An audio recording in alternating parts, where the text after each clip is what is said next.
Hi mga ka-reels! Samahan niyo ko for today's video na magpaprint ng aking portrait photo dito sa Playland Vincent Van Gogh. Ayan, hinulog ko na ang token. So, kakailanganin natin na isa, dalawa, tatlo, apat, lima, anim na tokens para makapagpaprint ng ating portrait. Una, pipiliin nyo lang kung gusto nyo portrait or landscape. Pinili ko ay portrait.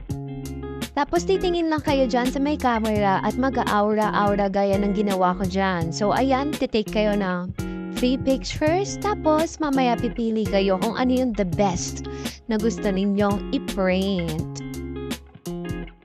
Tapos ayan, yung next step, mamimili lang kayo sa mga na-take nyong pictures. Ewan ko ba kung bakit pa ako nahirapan mamili dyan. Magkakamukha lang din naman at isang post ko.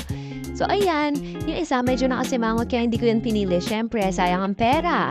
Ayan, pinili ko yung nakasmile. Siyempre, para pretty naman.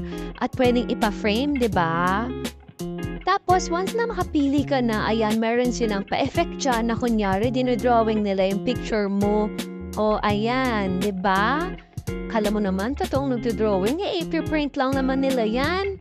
Pero teka, bakit parang may kulang?